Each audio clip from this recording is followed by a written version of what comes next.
Good kill, good kill. Hey, good kill.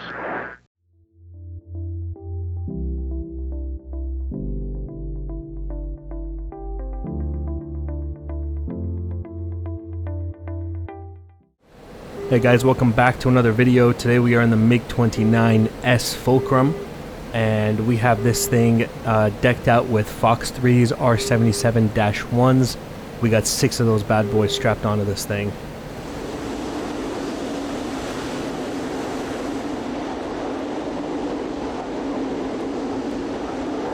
And today we're going to be fighting an F-16 with, again, 6 AMRAAMs, Fox 3s, and there is an S-300 on my side, and there is a Patriot missile battery sight on his side.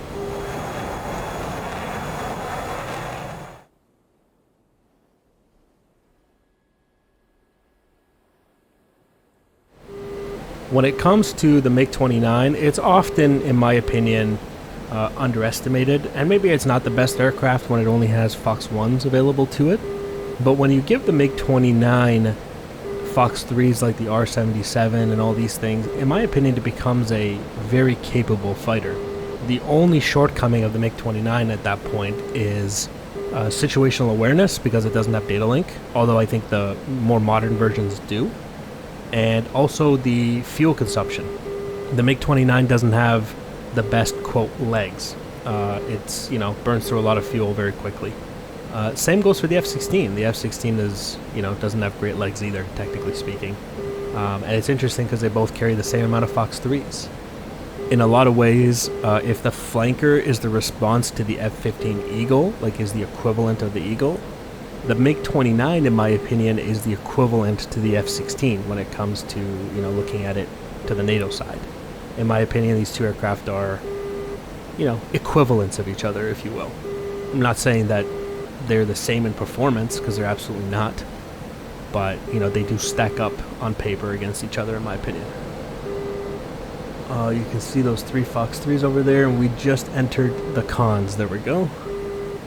Alright.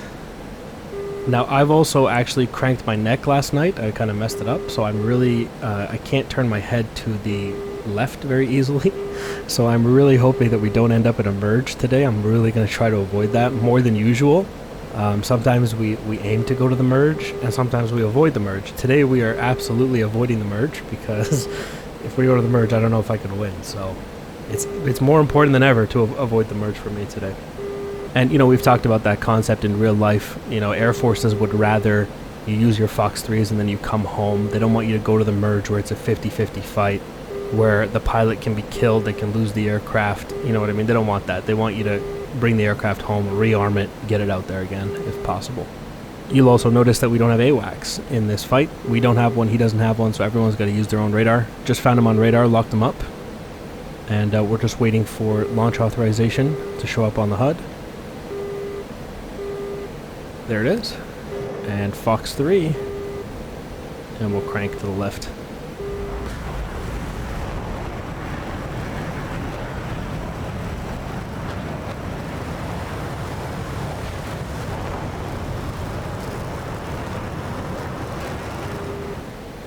Alright, as we crank the left here, we are maintaining lock. That is so we continue to provide guidance information for our missile. And we have our radar dish in the nose pointed to the right as we crank to the left. This is called the gimbal limit. You can see the ATK flashing here, so I'm going to turn in. We lost the lock. Okay, no problem. We probably lost it because he's also turning away, so the aspect change made us drop lock. That's okay. We're going to take that opportunity to now go cold because he's definitely fired an AMRAAM at me. There it is.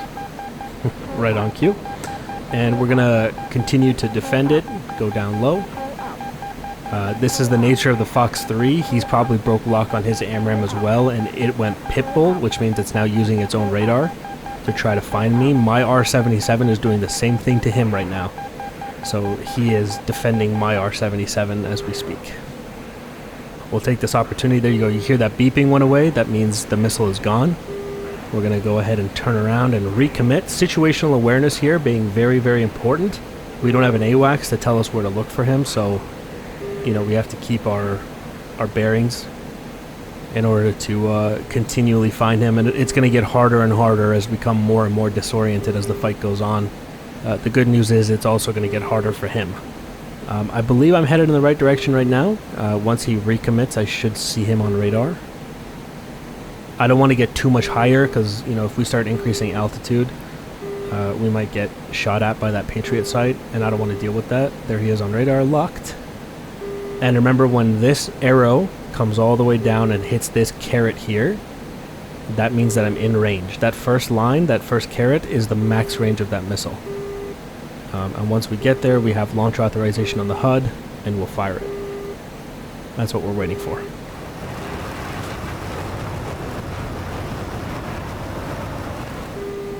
Alright, you'll see that caret moving down, and the arrow is unable to catch it. You see it's moving? That's because he's defending. I'm going to try to increase my altitude to try to match it up, but it's not going to work, so I did a launch authorization override. You hear that AMRAAM coming in?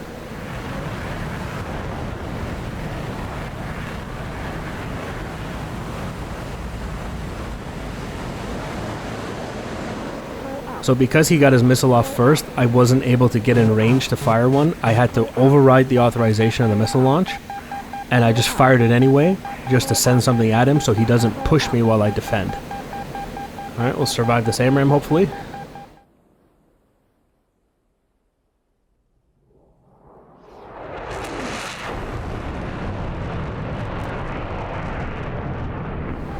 So he actually technically beat me in that leaf of the engagement. He recommitted sooner, he got a better radar lock, he got a better missile solution, and he fired his AMRAAM and defended before I could shoot mine. So if I hadn't managed to just fire off a missile at him anyway, it may have given him an opportunity to become offensive on me while I defended, and this fight might have been over. So we do have quite the opponent here who seems like situational awareness he's not really struggling with. It seems like he's always recommitting right onto me, and that's good. That's good for him. I'm looking for him now.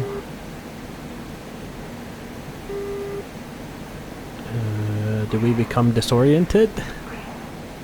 It's not good because this is how you end up inside of the MAR. The MAR is the minimum abort range.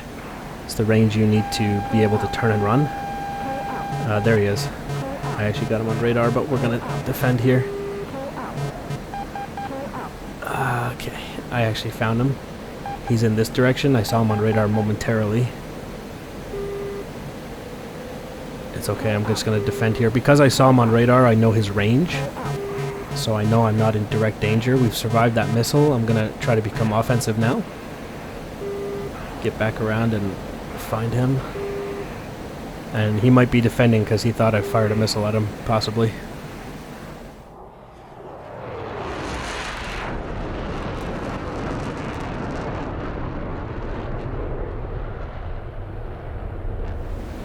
Okay, I'm definitely... he's over here. This is where I saw him on radar last. Right around here. There we go, here he is. Gotcha. Come on. Lock him up. Alright, there we go. We're getting very close here now. Fox 3. We're defending.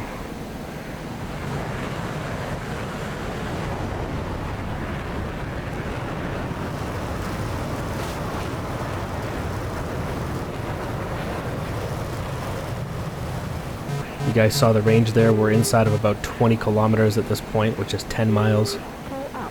10-ish miles.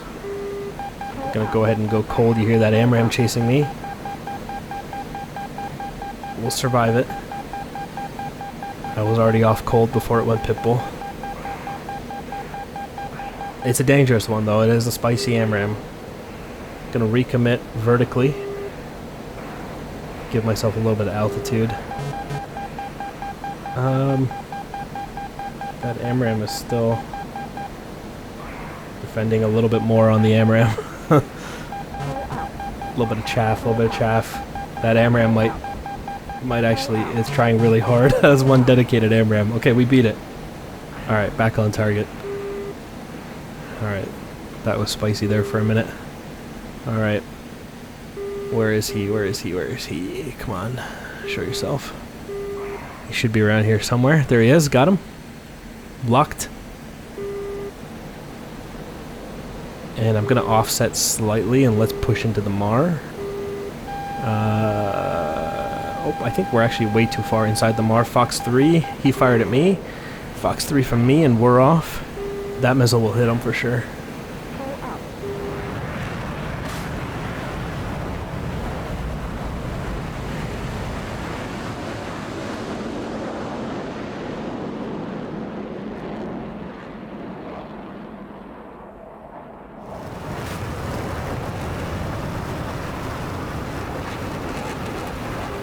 So he's probably going to get hit unless he can do some terrain masking and hide behind a hill.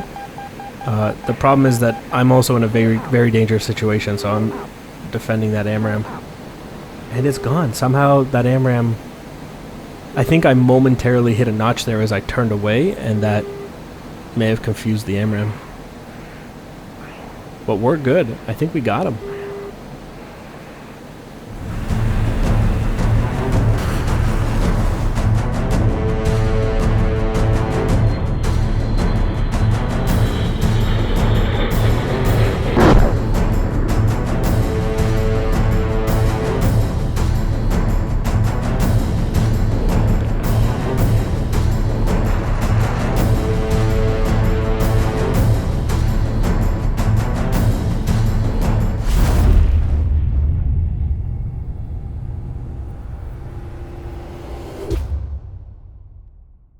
Alright guys, I want to do a quick little TACV review at the end here and just show you why I got hit, or sorry, why he got hit and I didn't get hit. And basically it's right here in the, oh here's the AMRAAM that was very problematic and was trying really hard to hit me. And I had to defend that thing. Yeah, so anyway, at this point I become offensive on him. And we are at 12 nautical miles. I'm looking for him.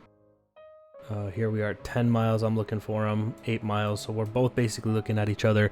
Remember, with the AMRAAM and the R77-1, the Mar is going to be about 10 miles. So about, you want to be 10 miles away. 10 miles. So that when you're inside of this range, if you're in here, you're going to get hit by that missile. The only way to survive that missile is to decoy that missile. So this is basically a range where once you shoot here, you can still turn and run, and you won't get hit by his missile. If you're in here and you turn and run, that missile will still catch you. It'll have enough energy. The only way to defeat it is to decoy that missile. And so basically that's what happens here is we're inside the Mar. We're at 8 miles. We're supposed to be at 10 miles, right? So I'm already in the Mar. He's in the Mar. 6 miles, 5 miles. I fire... and he fires too. We fire at the exact same time at 6.16 nautical miles. And my R77 goes right at him. His comes right at me. And you can see that his loses track. And it just goes into oblivion. It just turns over here. And I think the reason is because as I did this turn, momentarily here, I hit the notch, which I think confused the missile. And it tried to lead, right? It tried to lead that expected trajectory that I was flying. And I think it was because it becomes blind here and it expects me to maybe continue like this. So it starts to lead over here, except I'm off this way. And then the seeker head of the missile can no longer see me. This is where it's expecting me to be if it flew lead correctly in its calculations, but I'm not here. So this is what I think happens to that AMRAAM, but that does not happen to the R77, and really it's a matter of luck. If we're being honest, this is just luck. It's just bad luck for the F-16. Good luck for me. That R77 sees him all the way in. See, he turns and runs. That's exactly what he's doing. He's turning and running, but that missile still catches him because he's inside the Mar with, hits him at about Mach 1.88, as you can see there. Impact. Okay, so that's what happened there. Alright guys, thank you for watching, and I'll see you in the next one. Bye guys.